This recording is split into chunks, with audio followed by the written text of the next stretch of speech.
من التعليم وتعلم الفائدة والاستفادة ونفع الانتفاع إلى الأرواح ودينكم وأمواتكم وأموات المسلمين. ثم يروي الحبيب عبد الله بن الحداد ومن عمره حتى المسجد وعبر الله فيه سابقا ولاحقا أن الله تغشى المغفرة وإلى حضرة النبي محمد صلى الله عليه وسلم. الفاتحة. بسم الله الرحمن الرحيم. الحمد لله رب العالمين الرحمن الرحيم مالك يوم الدين صراط الذين أنعمت عليهم المغضوب عليهم ولا الضالين. Bismillah walhamdulillah wassalatu wassalamu ala rasulillah sayyidina maulana Muhammad bin Abdillah wa ala alihi wa sahbihi wa man wala. Qala al-musannifu rahimahullah wa nafa'na bihi wa bi'ulumihi fid dharain amin. Wa alayka bi karahiyatil ma'asi wa karahiyatil musirrina 'alaiha wa bughdihim fillah. Wa hadha wajibun ala kulli mu'minin. Wa idza dulimta aw shutimta fa dhahara 'alayka min al-ghadab wa taghayyuril wajhi ووجدت من كراهية الفعل والفاعل ما لا يكون مثله ولا أعظم منه عند سماع المنكر ومشاهدته فتحقق أنك ضعيف الإيمان وأن إرضاك ومالك أعز عليك من دينك إلى آخر ما قال رضي الله عنه وأرضاه. بسم الله والحمد لله والصلاة والسلام على رسول الله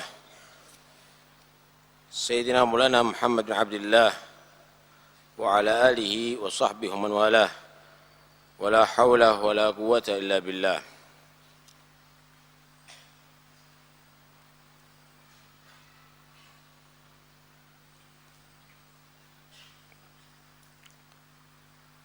وعليك بكراهة المعاصي, dan hendaknya kamu membenci perbuatan kemaksiatan.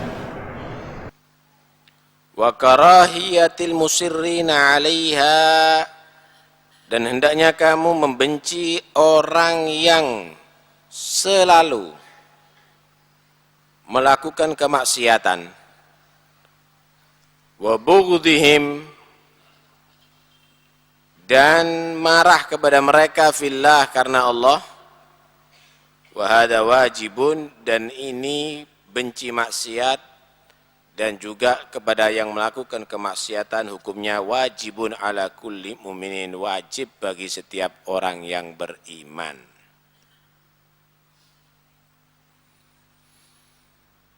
Kalau maksiat antara hamba kepada Tuhannya Allah Subhanahu wa taala, maka jangan ada yang kompromi.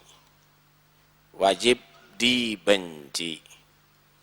Tapi dibencinya adalah fillah, karena Allah, bukan karena nafsu. Maksudnya ketika orang tadi itu berubah menjadi baik, maka wajib kamu cintai, enggak dendam, enggak berkesumat ada dalam hati. Dan ini hukumnya wajib bagi setiap orang yang beriman. Enggak boleh orang-orang yang beriman tadi itu kompromi dengan maksiat atau setuju dengan orang yang melakukan perbuatan maksiat. Wajib untuk menentang.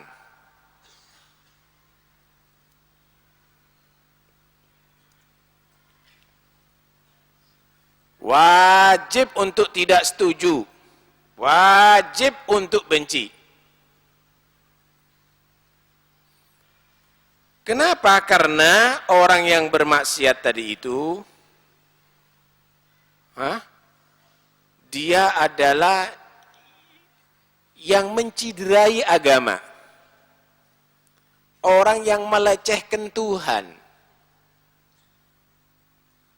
Kira-kira kalau ada orang yang meludah di Istana Merdeka gimana? Pasti ditegur kan? Pak, emangnya ini nggak ngelihat? Ini Istana Presiden, yang benar. Kira-kira ada orang yang ngotori, bawa sampah atau kaki yang kotor masuk kepada kantor gubernur misalnya, gimana? Pasti ada yang negor. Pakaian nggak sopan aja ditegur. Anda hidup di bumi Allah, dinaungi langitnya Allah, disinari matahari dan bulannya Allah. Tuhannya dilecehkan, diem aja mulutnya. Itu yang maksiat kepada Allah itu melecehkan Tuhan. Karena itu nggak boleh kita kompromi. Wajib kita benci, wajib tidak setuju. Ini bukan negara Arab. Emangnya ini negara siapa? Negara orang Negro, negara Cina, negara orang Jawa. Ini buminya Allah. Ini bukan Australia, ini bukan Amerika. Ini daerah Pasuruan, mayoritas umat Islam hormati yang mengharamkan perbuatan itu. Kan begitu seharusnya.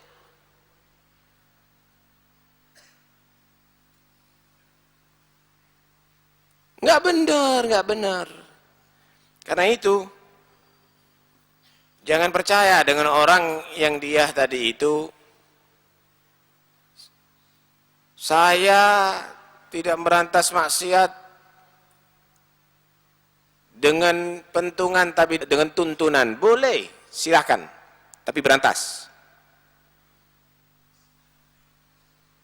Kita nggak setuju dengan pentungan itu, nggak setuju. Tapi kalau kamu hanya menyalahkan di mulut, tapi kamu tidak ada reaksi, kamu tambah nggak benar. Nah, karena itu sebenarnya yang paling tepat pemerintah. Pemerintah yang bijaksana, dia tahu daerah-daerah yang di situ kantongnya umat Islam, orang-orang yang soleh, nggak boleh dong dibuat tempat-tempat yang maksiat begitu. Kalau itu di Bali, kita nggak ngomong. Kalau itu di Papua, mayoritasnya bukan umat Islam. Tapi kenapa kalau di tempatnya umat Islam kok harus ada? Lah ini loh. Apa nggak seneng kelihatan umat Islam itu soleh semuanya? Nggak ada yang mabuk, nggak ada yang main judi, nggak ada yang ngisep ganja, nggak ada yang jadi pelacur, nggak ada yang berzina. Apa nggak seneng kita punya umat akhlaknya bangsa Indonesia begitu? Lah kok sekarang bar dibebaskan, karaoke dibebaskan, terus ini dibebaskan, hak. Jadi nggak boleh dah orang benci maksiat. Maksiat mau dilegalkan. Nah, ini nggak benar. Ini nggak benar. Nah, karena itu hati-hati. Allah Subhanahu wa taala itu mengancam loh. Wa annallaha syadidul adzab. Allah itu adabnya pedih loh. Hati-hati. Jangan kamu entengkan loh. Rahmatan lil alamin. Ini dalil yang umum kadang-kadang salah kaprah dibuat. Kenapa sih? Emangnya kalau ditutup tempat maksiat itu enggak rahmat? Agama itu rahmatan lil alamin. Terus tempat pelacuran itu rahmatan lil alamin. Anaknya orang dijual belikan begitu. Hanya untuk kepentingan beberapa orang. Justru nutup itu mengarahkan mereka untuk mereka menjadi orang yang perempuan-perempuan yang solihah, itu rahmatan lil alamin. Menjerumuskan mereka ke dalam perbuatan itu bukan rahmat. Terus kalau pabrik bir misalnya ditutup, nggak ada yang mabuk, bukan rahmatan lil alamin. Kalau dibuka berarti rahmatan lil alamin. Ini dalil apa ini? Karena kita jangan mau dibodoh-bodoh dengan orang-orang yang model begitu. Udahlah kita bentuk masyarakat kita, masyarakat yang agamis. Masyarakat yang percaya dengan Tuhan. Ini bukan daerah komunis. Ini bukan daerah liberal. Kalau mau liberal pindah ke Amerika, nggak usah hidup di Indonesia. Indonesia itu punya Pancasila, ketuhanan yang Maha Esa. Pindah ke Amerika sana kalau mau bebas. Semuanya harus diatur dengan lewat agama. Itu seharusnya. Nah, karena itu kebijakan pemerintah seharusnya. Jadi nggak ada masyarakat yang bertindak sendiri, tapi harus melalui pemerintah. Lah pemerintah ojo asal ngresmekno pikiran, tanda tangan, tok ae kan ndak iso maca. Pikir ini Pak, waras enggak ini kalau di sini ini dibuka itu? Masuk akal enggak? Begitu seharusnya. Karena itu yang pintar jadi umat Islam.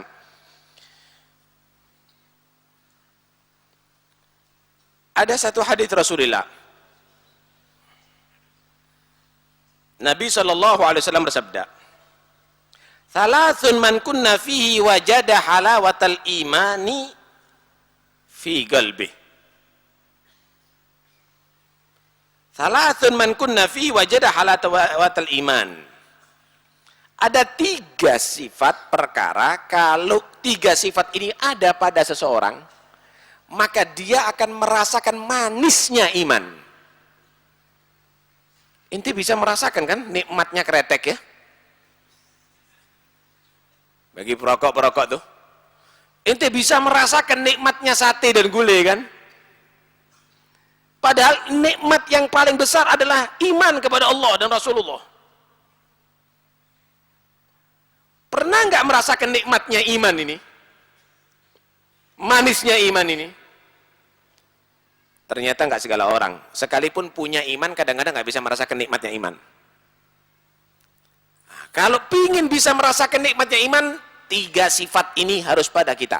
3 sifat kata Nabi, yang jika ada pada seseorang akan dia merasakan nikmatnya iman.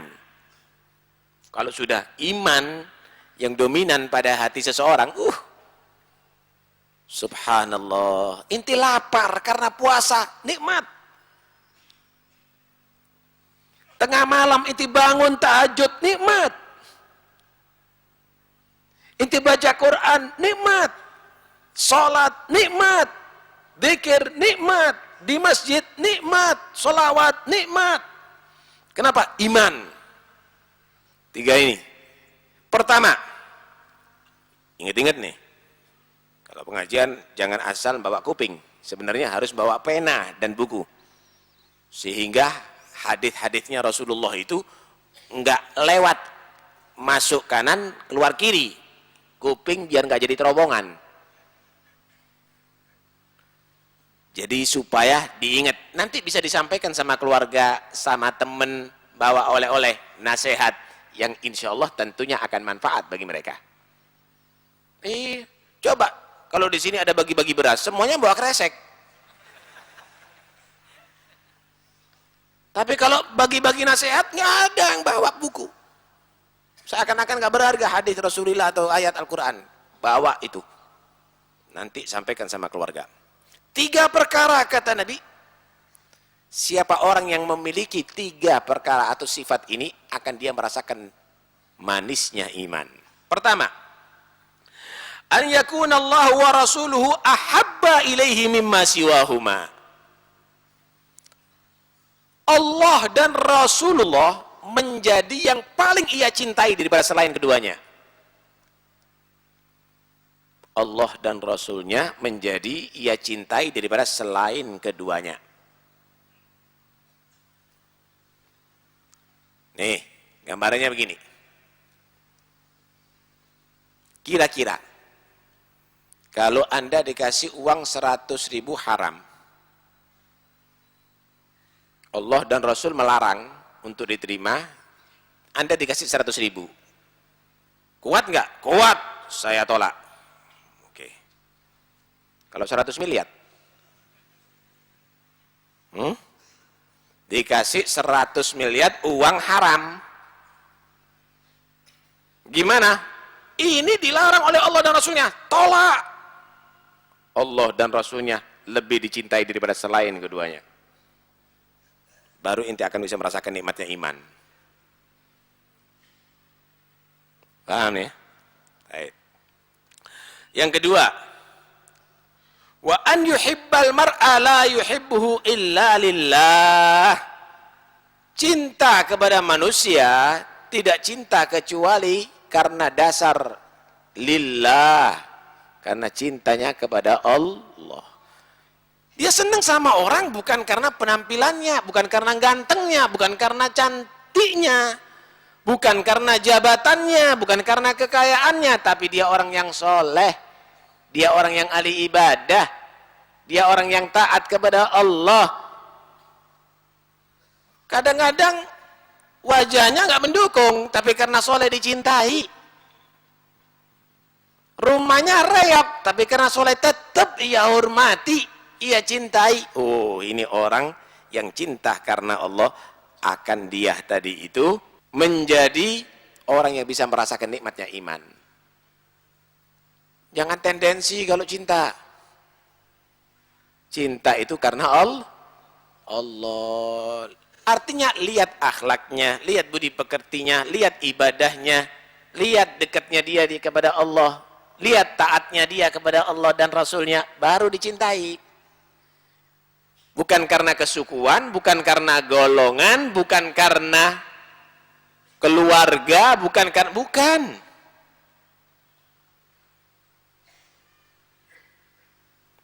Mafhumnya, kalau benci pun juga demikian, bencinya karena Allah. Jangan karena benci kepada seseorang, sholat di masjid, pura-pura dia.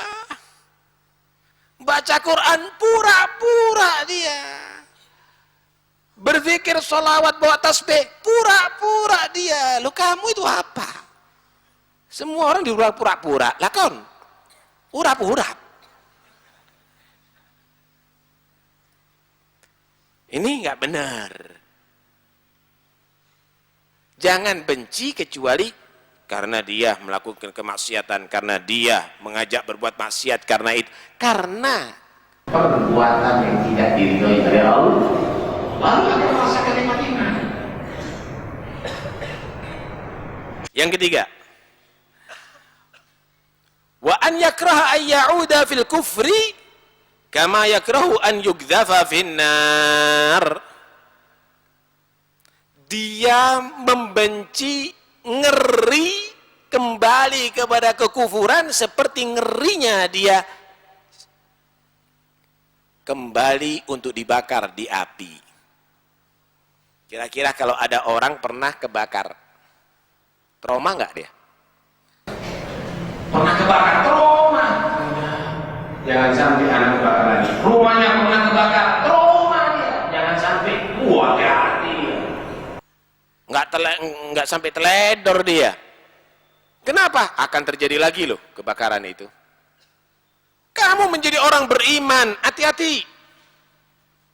Hati-hati jangan sampai menjadi orang yang kafir. Menjadi orang kafir itu nggak harus berubah agama, Pak. Ngomong ngawur bisa kafir. Masa hukum Islam begini? Masa kita wanita harus tutup kepala? Masa nggak boleh perempuan itu joget model begini? Anak nggak setuju dengan hukum itu. Ini bukan negara Arab. Loh, hati-hati loh. Ngomong begitu nggak setuju dengan hukumnya Allah itu bisa bahaya loh, bisa kufur. Lebih baik kamu tadi itu bertobat. Astagfirullahaladzim, ya Allah, ampuni dosaku, aku telah melanggar ajaranmu. Allah cinta dengan orang yang bertobat. Bukan berarti harus mengingkari atau membenci dengan ajaran Tuhan. Emangnya siapa ente? Kamu yang menciptakan batu, kamu yang menciptakan alam, kamu menciptakan langit, pencipta langit, alam semuanya, bahkan penciptanya kamu yang merintahkan kamu nggak setuju. Emangnya siapa ente? Urusan apa ente setuju nggak setuju? Ini hak Tuhan. Ente nggak mau masuk neraka. Begitu, masuk neraka dibilang hak asasi. Ya nggak bisa. Long pemerintah aja menyediakan pemadam kebakaran. Kenapa? Jangan sampai ada yang terbakar loh. Pemerintah menyediakan rumah sakit, bahkan sekarang ada BPJS. Kenapa? Jangan sampai ada yang sakit loh. Kenapa? Itu adalah hak manusia, harus diselamatkan daripada penyakit, daripada kebakaran. Hak manusia harus diselamatkan dari neraka Allah. Caranya, ajak mereka kembali ke ibadah kepada Allah. Jangan dibiarkan mereka maksiat kepada Allah Subhanahu wa ta'ala. Ini rahmatan lil alamin, Pak. Ini rahmatan lil alamin. Bukan berarti rahmatan lil alamin gawe wiritan mari ngono dibiarkan semuanya boleh berbuat di atas bumi ini. Nggak benar, nggak benar. Baru ketika manusia bisa melaksanakan ini, akanlah dia merasakan kenikmatan iman. Loh, kalau berhubungan dengan diri kamu, nggak apa-apa dimaafkan. Karena itu diteruskan di sini, wa idza dzulimta, kalau kamu itu didolimi oleh seseorang, au syutimta, atau kamu itu dicaci oleh seseorang, fa dhahara 'alaika minal ghadab, maka nampak padamu daripada kemarahan, wa taghayyuril wajhi, dan perubahan wajah, merengut, mendelik, mecucu, mulai naik darah, wa wajadta min karahiyatil fi'li wal fa'il, dan kamu mendapatkan diri kamu tidak setuju dengan perbuatan orang itu, perbuatannya maupun orangnya kamu benci. Ini melecehkan saya, ini menghina saya, ini menghina orang tua saya, ini menghina keluarga saya, ini menghina bangsa saya. Ketika didolimi, ketika dicaci, kamu nggak senang dengan perbuatan omongan itu, kamu nggak senang dengan perilaku itu, kamu nggak senang juga yang melakukan perbuatan itu. Mala yakun mithlahu, tidak seperti yang lainnya. Kalau yang lainnya mungkin sabar, kamu bisa senyum dengan yang lainnya, tapi dengan orang itu yang pernah mencaci kamu akan bersikap berubah. Wala a'dham minhu 'inda sama'il munkar, tidak seperti itu dan tidak yang lebih daripada ia mendengar bicaraan kemungkaran, wa musyahadati, atau menyaksikan kemungkaran. Kalau kamu itu ditolimi marah, kalau kamu itu dicaci marah, kamu nggak setuju dengan perbuatan cacian itu, orang yang dolim kepada kamu, kamu benci dia, kemudian orang yang maksiat, orang bicara maksiat, orang yang melakukan maksiat, kamu setuju, fatahaqqaq, maka yakinilah annaka dhaiful iman, kamu menjadi orang yang lemah imannya. Kamu menjadi orang yang lemah imannya. Wa anna irdaka wa malak, karena jiwa kamu dan hartanya kamu a'az 'alaika min dinik, lebih mulia pada diri kamu daripada agamanya kamu. Terus gini aja. Kalau misal ada orang menyatakan, bapak kamu itu kera ya? Gimana kamu? Langsung inti mendelik. Tapi kalau dinyatakan, nih, kera itu adalah Tuhan, meneng kon. Hah? Diam kamu. Kalau ada misalnya yang menyatakan, ada yang mencaci kamu, marah kamu. Tapi kalau membicarakan Islam, mencaci Islam, diam. Oh, berarti harta kamu lebih berharga daripada Islamnya kamu. Hah? Jiwanya kamu lebih berharga daripada Tuhannya kamu yang dilecehkan. Begitu. Kamu adalah dhaiful iman, orang yang lemah imannya. Bahaya orang yang demikian ini, Pak. Bahaya. Menilai hartanya dan dirinya, keluarganya lebih berharga daripada imannya dia. Lebih daripada Tuhannya dia. Lebih daripada Islamnya dia. Bahaya. Tahu orang Islam lemah enggak? Iman lemah itu, gampang dicopot, gampang jebol, artinya gampang su'ul khotimah. Nggak boleh kita harus perkuat iman kita. Harta diambil, jangan sampai harta kita diambil. Kita waspada setiap saatnya. Agama kita dirongrong, diem aja kita, nggak boleh kita. Karena itu, ini harus ada pada setiap orang muslim. Cuma jangan sendiri-sendiri. Kita harus kompak. Anda ini hidup di daerah Alhamdulillah, luar biasa. Negeri kita ini negeri yang paling kuat Islamnya seluruh dunia. Seluruh dunia, negeri kita ini yang paling kuat Islamnya. Karena itu menjadi incaran daripada orang-orang non-muslim. Anda harus kompak. Presiden Islam, gubernur Islam, wali kota Islam, bupati Islam, kapolres Islam, dangdim Islam, Islam, RT ini Islam. Ulama juga banyak, apalagi di Pasuruan. Hampir setiap kampung untuk pengajian. Ada musola, ada masjid. Lombok bersatu. Yang Islam ini peduli dengan Islamnya. Kenapa sih? Kalau peduli Islam berarti inti tidak jadi pejabat. Ini rakyatnya kamu nih orang Islam. 99% mungkin di Pasuruan ini Islam. Kalau nggak peduli dengan Islam, kenapa? Nggak jadi pejabat inti. Inti berarti akan bisa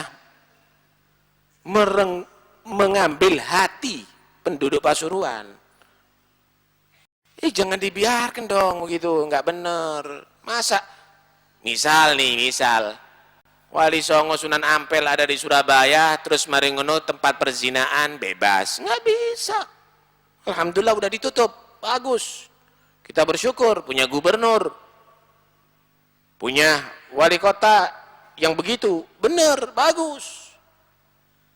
Di Pasuruan yang dibina oleh habaib sama ulama, mosok dirusak dengan orang yang berkepentingan begitu, ngadakan karaoke dengan bebas, merusak akhlaknya umat Islam misalnya, dibiarkan mah gitu.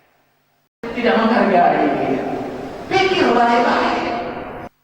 Emangnya akhlaknya bisa bagus kalau begitu?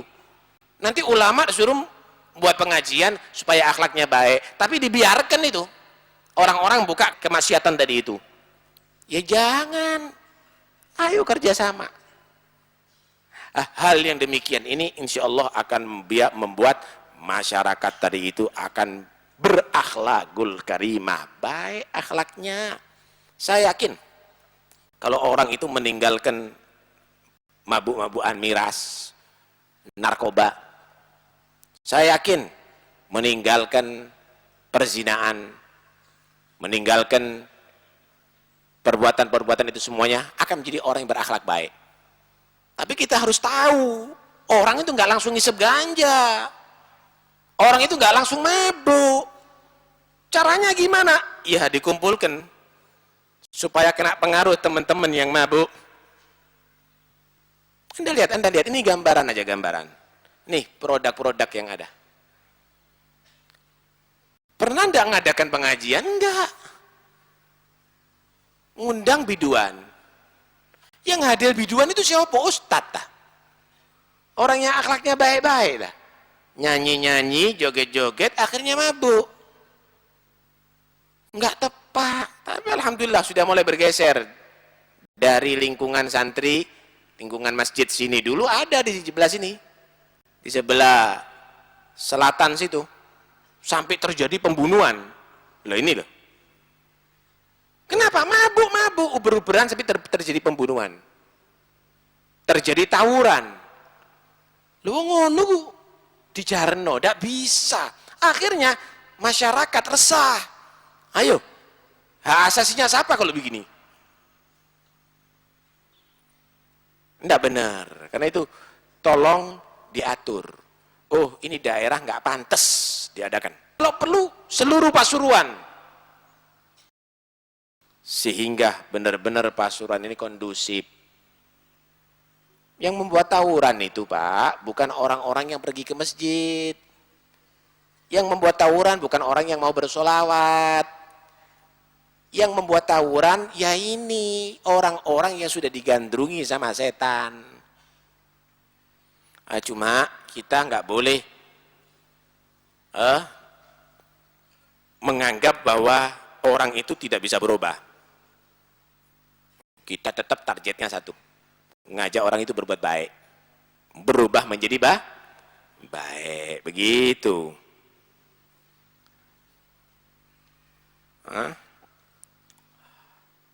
Dalam satu hadis, dengarkan. Diriwayatkan bahwa Nabi Isa alaihissalam, ya, Nabi Isa alaihissalam pernah berkata begini. Ta'abbudu ila Allah bibughdi ahli al-ma'asi. Wa taqarrabu ila Allah Bittaba'udi minhum wal tamisu ridallah bisukhtihim. Cobalah kamu tadi itu mencari simpatik daripada Tuhan, begitu, supaya dicintai sama Tuhan dengan membenci orang yang maksiat kepada Dia. Dekatkan diri kamu kepada Allah dengan menjauh daripada orang-orang maksiat kepadanya. Carilah ridha Allah dengan memurkai, marah kepada orang-orang yang maksiat kepadanya. Maksiat, kita harus jauh, kita harus benci, kita harus tidak setuju. Ya ruh Allah, faman nujalis, wahai Nabi Isa, julukan Nabi Isa ruh Allah. Kalau begitu kita mau duduk sama siapa? Mau kumpul sama siapa? Mau bergaul sama siapa? Jalisu man tudzakkirukumullaha ru'yatuh wa man yazidu fi amalikum kalamuh wa man yur'ibukum fil akhirati amaluh. Duduklah kamu, kumpullah kamu dengan orang yang bisa mengingatkan kepada Allah. Cukup dengan melihat kepadanya. Melihat kan itu langsung ingat Tuhan. Kemarin sudah kita jelaskan. Bagaimana wajahnya orang-orang yang selalu berzikir kepada Allah itu nampak, Pak. Akan mengajak orang itu ingat kepada Allah. Orang yang selalu takut kepada Allah nampak. Akan mengajak orang itu takut dan bertobat kepada Allah Subhanahu wa ta'ala. Cari orang yang jika dilihat mengingatkan kamu kepada Allah. Duduk sama dia. Wa man yazidu fi amalikum kalamuh. Cari orang yang kalamnya jika ia berbicara akan kamu tambah bersemangat beramal soleh. Jangan yang ngobrol. Apalagi Yang jadi wiritan nyalakan orang terus. Cari orang yang kalamnya bisa membuat semangat kamu ibadah kepada Allah Subhanahu wa ta'ala. Bukan ngendori. Kadang-kadang ngendori. Nggak boleh lo ya. Baca Quran di kuburan. Inti baca Quran di tengah pasar boleh. Nggak boleh lo ya. Syirik. Ngendori tadi. Baca Quran biar orang baca kubur dimanapun, hatta di jalan baca Quran. Kenapa? Yang nggak boleh itu di kamar mandi. Itu yang nggak boleh.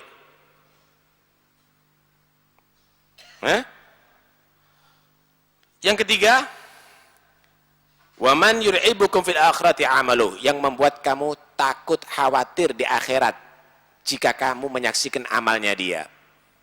Lihat dia ahli sholat, ahli qiyamul lail, menangis di waktu malam, astagfirullahaladzim. Ente sendiri lihat, ya Allah, ya Allah. Orang yang begini masih menangis, masih istighfar. Anak yang seneng dosa ini loh, merasa dirinya pasti masuk surga. siapa yang jamin ini? Merasa dirinya pasti nggak disisa neraka. Memangnya ada perjanjian dengan Tuhan? Nih, manusia yang pasti selamat dari neraka dan pasti masuk surga, Nabi Muhammad SAW. Masih istighfar, masih mohon ampun, masih banyak menangis di tengah malam, sampai membasahi air tangisannya dari itu kepada jenggotnya, sujud kepada Allah sampai membasahi ke tempat sujudnya. Karena itu, udahlah. Kita harus bisa menjadi orang yang menghargai Tuhan kita, dan kita tidak boleh kompromi dengan orang yang mengganggu atau melecehkan agama kita. Mudah-mudahan Allah Subhanahu wa ta'ala menguatkan hati kita. Al-Fatihah.